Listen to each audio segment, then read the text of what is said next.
Jokowi tagih hutang Malaysia 100 miliar US dollar lewat Bank Dunia.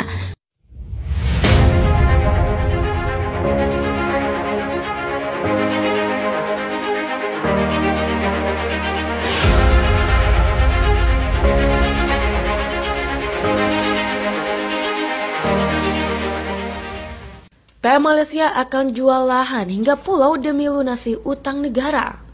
Nasib satu negara memang bisa naik turun. Sekarang berjaya, besok bisa jadi melarat. Di era 2000 sampai 2006, Malaysia mendapat julukan macan Asia Tenggara. Namun berbeda dengan sekarang. Negeri jiran tak ubahnya dengan macan kopong.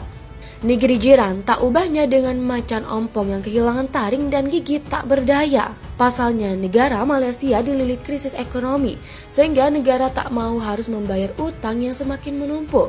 Selama beberapa bulan terakhir mungkin banyak berita yang tersebar bahwa penduduknya melakukan segala cara untuk membantu negara, termasuk menggalang dana bersama. Pemerintah tentu tak tinggal diam demi makmurnya Malaysia. Perdana Menteri sampai melakukan beberapa hal berikut ini. Yang pertama, pangkas gaji pejabat negara. Punya jabatan sebagai pejabat, tentu gaji yang diperoleh juga lebih besar. Oleh karenanya, PM Ismail membuat kebijakan bahwa gaji para menteri negara akan dipotong sebanyak 10%. Hal ini sudah diungkapkan sejak tahun lalu. Namun bagi mereka yang gajinya kecil, pemangkasan tidak akan diberlakukan. Persetujuan ini juga dialami oleh Raja Malaysia yang ikut menyepakati gaji dan tunjangannya dipotong sebanyak 10% hingga akhir masa jabatannya. Yang kedua, menerapkan sistem pajak yang berbeda. Melansir media Indonesia.com, sejak tahun lalu Malaysia punya rencana akan menerapkan skema pajak baru untuk mendongkrak penerimaan negara. Pun penjualan aset masuk dalam opsi pembayaran utang negara yang kian membengkak.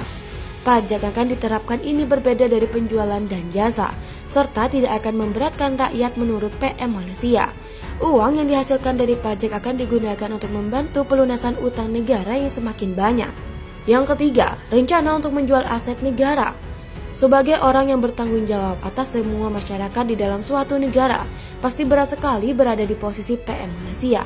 Ia harus putar otak bagaimana agar Malaysia kembali bangkit. Selain cara di atas, inisiatif lain adalah menjual aset negara. Dalam hal ini, tanah dan pulau. Kami masih memiliki sejumlah aset lainnya.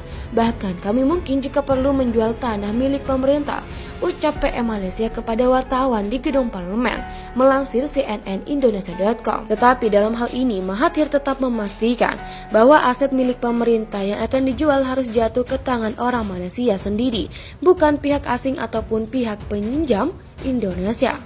Tetapi dalam hal ini Mahathir tetap memastikan bahwa aset milik pemerintah yang akan dijual harus jatuh ke tangan orang Malaysia sendiri, bukan pihak asing ataupun pihak peminjam yaitu Indonesia.